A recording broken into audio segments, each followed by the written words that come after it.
Hello and welcome back to another edition of the Richmond Fire Dialogues. This is Bob Brown, GIS and Program Manager with Richmond Fire, and we are joined today by Assistant Chief Segal Good morning.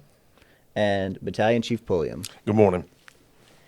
In today's episode, we will be discussing our Battalion Performance Metrics program, and it is a combination of data elements that I provide monthly to the department and a process where we sit down with the executive staff and the battalion chiefs to go over each battalion's performance throughout the past month. We meet on the first day of each month. Everybody in the department gets a version of the report out, and then on the second week of the month, half of it, all the battalion chiefs sit down with the ACs, the DCs, and the fire chief staff, along with myself, to go over each data category. And some of the categories we go over are turnout and travel times, training performances, injuries and accidents, and employee performance. Chief Segal, why did we start doing this program?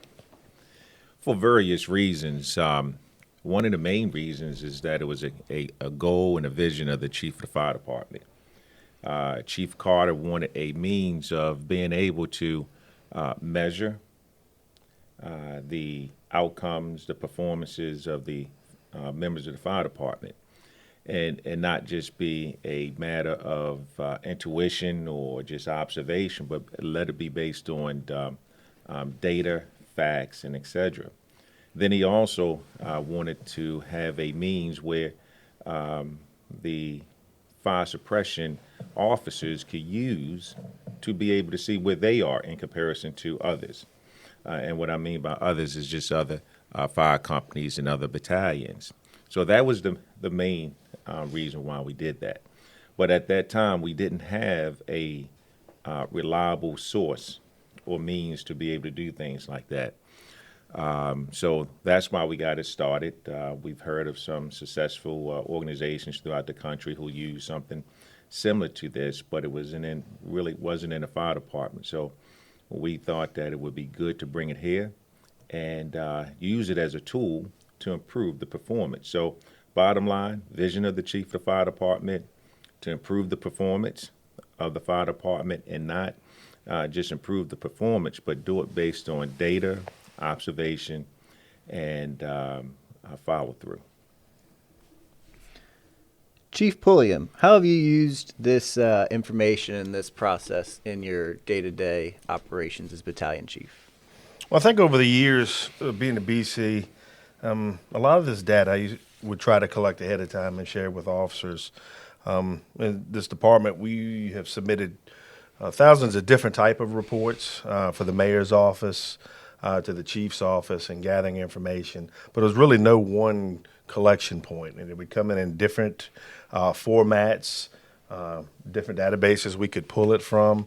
But it was really no one unique formal way of doing a report out for the department. And then also comparing yourself with the other shifts and the other battalions to make sure, hey, we got some consistency going on, or hey, maybe one shift, one battalion has got to do a little bit more work here to kind of get on board with everybody else. The way I've used it is basically I'm an advocate for Battalion 3B. I'm the voice for that battalion, so I can come down here and make the case to the assistant chiefs, the fire chiefs, the deputy chiefs that this is the work we're doing. This is where we're strong. This is where we need additional support. Staffing is a big issue. I can tell a story. Hey, you know, the popular theory is staffing issue sick leave? Is it vacancies? Is it military leave? You know, I can tell the story for the battalion, my battalion, on what it is. So it's been a good opportunity to sit with my supervisors and explain what's going on in my battalion. Chief Segal, as a person who manages the battalion chiefs, how have you used this process in your day-to-day operations? Well, I'm using it based on facts, based on data. I observe the battalion chiefs, and you see the good work that they do, and but you don't really know how to measure it without real facts. So this allows me to be able to see well, what exactly are the battalion chiefs doing? Well, what's the outcome? And the bottom line is when we have leaders in the field, such as battalion chiefs, you ask yourself, well, how are they doing? How do you measure that? How is it accurate? And what we want to do is raise the bar of excellence. So it's just not a matter of everybody went home safe that day or no one died that day. It's also a matter of digging down deeper to see how we can improve the performance of the fire department. So what I do, I use it as a tool to help me to understand, well, what kind of impact does this specific battalion chief have on their battalion? Where are they, right? As far as the data, what kind of progress are they making? Where were they before? And even what they plan to do. So that's how I use it. I always look at it like that. It's three things I always ask. I look at the data is where were they? Where are they presently? And where are they going? So that helps me to understand, okay, well, is this fire chief, the battalion chief that is in specific, are they effective and are they able to take the initiatives and the vision and direction from the fire chief to the field? And that's an indicator and helps you to see if they're able to do that, or not just able, are they doing it? The day of recording this podcast is January 1st, 2022. Chief Segal and I first started talking about this right around the beginning of March, I want to say, in 2021. So it's been we're just shy of a year at this point in this process, and it's grown quite a bit. The first time that I produced anything for this project, I think there was turnout times in there, there was travel times, there was a combination of those two numbers, and then we still do this part to this day, is we ask the battalion chiefs to look up the injuries for the month, the significant incidents, working fires, and then the things like unlocked reports at FDM, which is our record management system. How has this system grown since its inception to today? And how have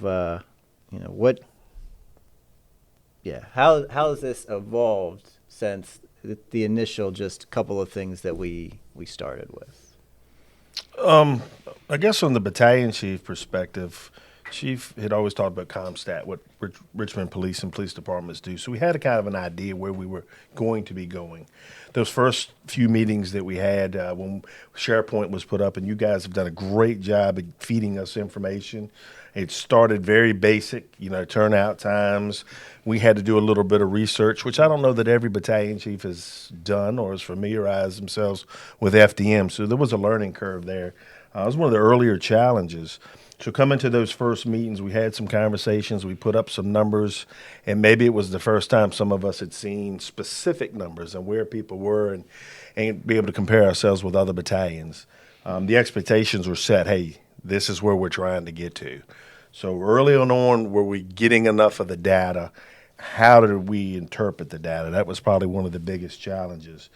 But as it's grown over the 8 to 9, even almost a year, it's much more spelled out. It's easy. I know what numbers to look at, and now I know what to do with the data. So I'm able to sit there. If a certain company's numbers on their 60-second turnout for EMS, which is NFPA standard, is off by 15, 20, 30 seconds, a minute, I'm able to go back and look up the reports and find out, okay, what happened on this. I've got good officers. I've got a very aggressive battalion, probably one of the busiest battalions. So I know those crews are getting out and doing a good job and providing the best service out there. But is it a call where an MDC didn't work? Is it, I'm finding it after hours, after midnight, after 11 o'clock. A majority of those times that aren't meeting the parameters are then. We're getting out of a bed, dead sleep. Your gear's not next to you. And the stations are set up different. So you're learning a lot more about your battalion, the department. And I think the department backwards is learning a little bit of saying, okay, this didn't look right over here, but now we're learning the station setup, the crews, the apparatus, so future decisions be based off of it. So we've come a long way in a year, but just looking at the numbers, I know there's other things we need to start capturing and building decisions off of. So let's come back in a year and see where we're at then. Exactly. And I tell you, at the very beginning, we try not to put too much on a plate, right? So we kept it pretty much basic. Response times, like you said, accidents and injuries. So we kept it pretty basic, but it has grown. And we knew it would grow over the time because there would be various initiatives and concerns that come up. So this is the way to really be able to track, measure, and identify them. So at the very beginning, you couldn't overwhelm the chiefs. This is something new that we were introducing. So we pretty much kept it basic. But now, look at what we're doing. We're tracking like high impact leave, right? We're looking at various incident reports. We're giving them data to research and so forth. So now we got it to a point, and thanks to you, there's a lot of data that or resources that they have, breaking it down to averages, right? To get a better reflection of how their battalions are doing. Then it's even to a point where they can use these tools to identify some outliers, because what we have found is that a lot of the battalion chiefs, and rightfully so, are prideful, and they want to know if there's a outlier as far as some of the data sets. Well, now they know how to go back and research it and get the company level involved. So we've come a long ways from just using a basic format to now using other report outs to help us grow, identify, and improve. This program has a lot going on in it. There's a lot of good things that have come out of it. A good example is data literacy in our command staff. As Chief Pulliam said earlier, when we started this, there was different levels of ability within our battalion chief staff and above to look up certain information about their companies, and now a lot of it is provided to them. But beyond that, we've left in the component where the battalion chiefs have to look a lot of things up for themselves, so that they know if they do have questions about certain things, they have the ability to go in and challenge what's in the data. So you can go in and say, well, this call is actually probably some issue might have occurred there. What are some other challenges that we've seen with this program? Well, one of the early challenges, which we knew we were going to have, is really trust from the battalion level. Here you are, you're going to call in battalion chiefs, you're going to look at their data sets, and you're going to ask questions. So that was one of the first challenges, well, making sure that we get their trust. That is not a got you moment or we're going to trip you up on this, but it's a improvement process. So that was the first challenge, making sure that everyone understands that this is a means to improve, as well as be able to tell your story as a battalion, what you need from the command staff, or what roadblocks you're running into in your battalion, as well as the successes of your battalion, best practices. So that was one of the first challenges from my standpoint, making sure that everyone trusted the process and got over the fear factor or the questions that they had. The second challenge was chiefs really understanding the process or the value, the benefit of the performance management. Understanding that, wow, this is a tool. I'm just listening to Chief Pulliam and hearing some of his presentations and hearing him speak even right now on this podcast, describing some of the value of it. So not all understood the value of it. So that was a challenge. But as time went on, they saw the value of it. And lastly, one of the challenges is making sure that they get company level or company officers involved. not just being a battalion function. So that's the three challenges that I've seen over the last several months with regards to performance management. And I think I discussed some of my earlier challenges. I can tell you the biggest one is going to be communicating with my officers. I've got to make sure they understand this as well and to see the value in it. I think, staffing is a big issue in the department right now. So those shortages are impacting numbers. So one of the things I've learned, we look at overtime rates, hours that our employees are working overtime. The intangible and the things that we want to be able to start tracking is that impacting our response? I have some companies like 5 that can run 14, 15 to 20 some calls a day. And, as the day progresses in the night, and I've got people who've been there for years.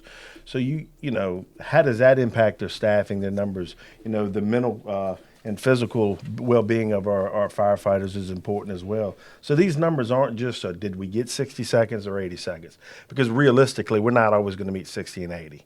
We're learning that now. But it's why aren't we? Is it an officer thing? Is it a firefighter thing? Is it a staffing thing? Are our folks tired? So there's a lot of questions, and I can tell you the BCs, not really as much apprehension. We talk a lot more now because we discuss our meetings and how did your meeting go and what did they hit you on and how did this go? Let me see your paperwork. How did you do it? And I think that's important because it leads to other conversations. Is 60-80 important? NFPA set that standard. Does that meet Richmond? Well, are we going to meet that number? And what's causing it? And do we really, isn't it just more of when the call comes in, when did we get there? There's a lot more involved in there. And it's not just pushing a button on an apparatus. Station layout, like I said. So the challenges have been we're answering some questions and we're getting good data and we're scrubbing some of this data. It's now is why is our data what it is? And I think that's going to be the complex issue. I think we're getting to an area finally, and I think this is going to be good, that we will be making decisions based off of what the facts are. And I think firefighters, officers have a responsibility, and administration has a responsibility. City administration has a responsibility. So I think, and I'm pretty sure, and the chief could probably touch on it, they get this data from us. But when we leave the room, what are they? How is that helping you all, and what's that feeding to the fire chief? So, challenges for me is to be a better steward of training my officers on what they're looking at and seeing. So, a challenge for me personally, as a new member to this department, I've been here for roughly a year now. Is I know how to do all the data stuff, no problem, but the institutional knowledge. Why does this work this way? What is the turnout time? Even when I first got here, I didn't know that. So a big challenge for me was kind of untangling a lot of the institutional knowledge pieces of it. And now we have, because every time we sit down every month, we have a whole list of notes and then there's improvements next month. We're really documenting a lot of that institutional knowledge, which is important, especially in our organization, because we're a very top-heavy organization. We have a lot of good firefighters who are going to retire in the next 5 to 10 years, and then that knowledge goes with them, unfortunately. So that's been a challenge, but it's also been a success as we get through the hard part, and now we have more of a living document of this is how things are done. Another positive, Bob, that I see with this too is the time that I spent in administration. There's a lot of work you do to support the department, but you don't always see what goes on in operation in the field. You don't always see the calls and know the calls that your employees, the ones out there really doing the big work in the department. They're carrying us out there with the blue shirts. But I tell you, the officers and firefighters don't always get credit for a lot of the good. We respond to 100%. We're never NUA, ever. We respond, and there's areas to improve on. But it's good, like community risk reduction. I can sit there and show the fire chief or the assistant chiefs, this is what our battalion has done. This is the meaningful things we have done. These are the community events. The child safety seats. Every time a car or someone pulls up to station 14, 19, or 17, they've got a need, and we're meeting it. So now the fire chief has the ammunition to go down and say, look, this is what we're doing for the community. This is the positive stuff we're doing it. And I think it really helps these officers and firefighters who they just might not have got the recognition. When it comes time for promotion, when it comes time for getting that good assignment or reassignment, those members that did and contributed to this, it's right there. Here's the data to show. So it's also, like I said, battalion chiefs are advocate, but this documentation here will benefit them as well. So that's the good part of it. So it's just to piggyback on the chief. It's been a good tool also to be able to identify the priorities and make sure that the fire department is in line with city priorities for the mayor's office to the chief of the fire department, and make sure what we're doing is in line with that. So we're actually educating and communicating with our members, our battalion chiefs, as well as our officers. Well, why are we doing this? What do we report out to City Hall? What are our measures? And a lot of our measures operationally is based on response times, NFPA 1710, things like that. So what we have the ability to do now is that, okay, now you understand why we are doing certain things. So before, most didn't understand, well, what did we report out to City Hall? What are our measures to City Hall? But now with performance management, you can go to any battalion chief and ask them, well, what are some of the performance indicators and measures that we reported out to City Hall? Well, they know. Then you ask them, well, what's some of the main focuses of performance management? Then they know. So all it does is also a alignment to educate and inform everyone and communicate the priorities, and it's aligning with that of our leaders, such as the chief of the fire department and the mayor. Chief Pulliam, you touched on one of my favorite successes of this program, which is the community risk reduction aspect. So very strong through line of every one of these monthly sit-downs we have is, I know our guys are doing it, they're just not documenting it. Well, if you were to look at this time last year for our community risk reduction numbers, that's all of our 553 series, your canvassing efforts, your child safety seats.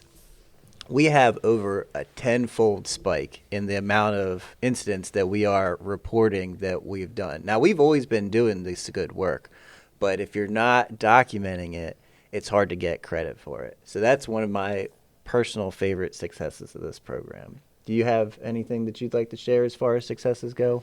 Oh, I agree wholeheartedly. We've done the work, but if it ain't documented, it didn't happen. Mm-hmm. And I think it's a good tool because it does push us to get better at our documentation, which will improve on our incident reporting as well.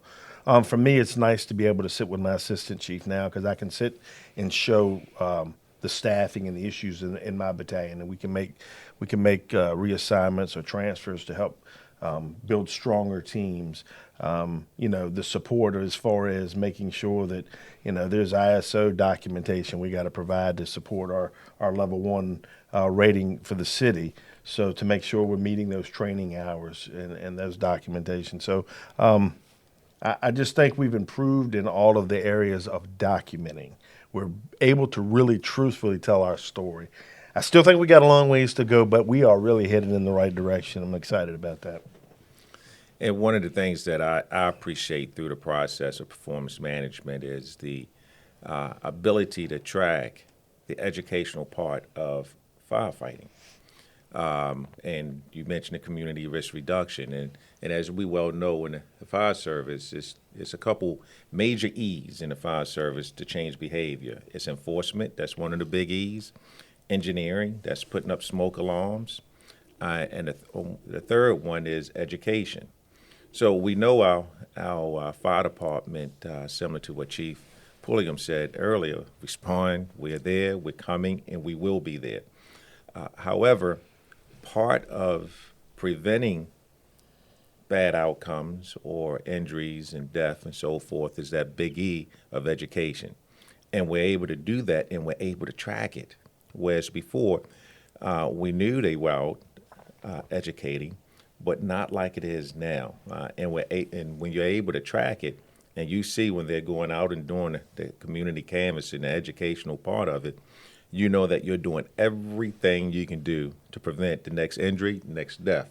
So it's not just all about response, which is very important, but it's also about preventing. And this is allowing us to align our thoughts on that as far as prevention as well. Moving into the next year of this, now that we've got this significantly more dialed in than we did about a year ago, we have a lot of opportunity to improve things moving forward. One of the things that I'm most keen on seeing is this started out just being shared with battalion chief level staff and above. Now, every month, every member of our department has the ability to see the majority of these metrics, the same instant that the battalion chiefs do. One thing that I'd like to improve this year is making sure that everybody in the department knows how to access it and is using it, looking at it at least on a periodic quarterly basis, if not every month. What are some other areas that you'd like to see pushed forward this year? What are some of your initiatives? I can tell you, this podcast helps. It's a good form of communication. I wouldn't mind seeing some of them recorded, audio, video recorded, and being able to share. I think it would be a good idea if I know I'm looking at my numbers and I have some excellent performers to bring them to that meeting with me and let them speak and give. They're the ones that are going to be up and coming. 5 years I'm gone, there's going to be others going, so that's succession planning. But I'd like to see more engagement with that. Next week we have the battalion chiefs have a strategic planning meeting, so I know we're going to get some of our operational goals that I think will kind of be incorporated into with these numbers. But I think it would be good for people to actually see what we're doing in those meetings, how those conversations. I don't think there's anything in there that's really a privacy issue, names and not brought up. And then, like I said, bringing in some of those other officers, junior officers and captains to highlight the work that they're doing out there, because it's not me. It's easy for me to go have a conversation. I have good officers. I've been blessed my entire career. All I have to do is go and say, hey, this is what we're doing. Granted, the fun thing is the hands-on work that firefighters do. Sometimes the administrative stuff is just not fun, the clerical. But they know that everything is about life safety and our citizens. Those people pay our salaries and our taxes. We're here for them. Everything I have is because of the city of Richmond and the people that have supported me. And that's every firefighter in here. So if we want to reduce fire fatalities, if we want to reduce the risk of harm, some of these buildings we're going into, this data will help us say, hey, this is what we need for fire prevention in the city. We need these tools and resources. This is what we need for apparatus replacement and what types of apparatus, the SCBAs and the equipment that we use. For firefighters, for us to battle, because we're battling schools and public works and utilities, they have needs too. They're just as important as we are. But we've got to be able to tell our story better than anybody else. And the fact that we can sit there and gather this number and have everyone down to firefighter level understand what we're talking about, even if it ain't the coolest thing, it will get us what we needed. And in the end, it'll protect all of us and send us home the way we came into work. So there's a big opportunity with this, and I hope this is what we get towards. So, and for me, I'm going to grab a word out of what Chief Pulliam said, down to firefighter level. That's where I would like to see us go with it this year, at the company level and the firefighter level, allowing them to see the value, understand it, have them engaged in this, along with the battalion chiefs, because so far, in the last several months, we've had the battalion chiefs engage. And but now it's time to make sure that the company level clearly understands it, use it, as well as making sure that they're using it like a tool to make improvements for themselves.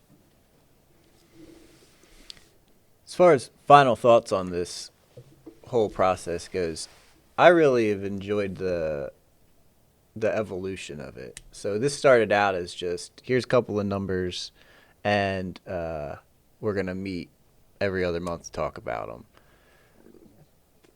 This has really become kind of my favorite part of this job, is sitting down, analyzing the data, picking out the anomalies, and then really getting to talk through it with the direct source of it some of the times, because we'll bring in officers, and it's a really good opportunity for me to learn and for me to be able to provide value to the department by making this as accurate as I can.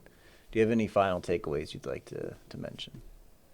No, I just want to say that from my perspective, sometimes when you get a tool, you wonder how did you do without the tool. So my final thoughts is that it's a tool that we should keep, it's a tool that we should use, and it's a tool that we should refine. And I look forward towards continuing using performance management. Yeah, I like the same thing. We used to have data integrity meetings. I can remember all the meetings the past 15, 20 years that we sat in to try to get to this point.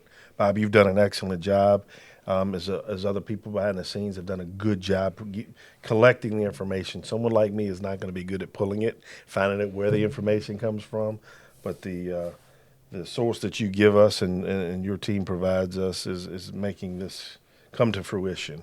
So we're going to get there. Time's exciting, and you've got a lot of good young firefighters and officers out there that they're going to make this better, not me. They're the ones doing this work. So thank you all again. Thank you, Chief Pulliam. And thank you, Chief Segal. And finally, thank you, audience. This has been another edition of the Richmond Fire Dialogues. We look forward to hearing from you again.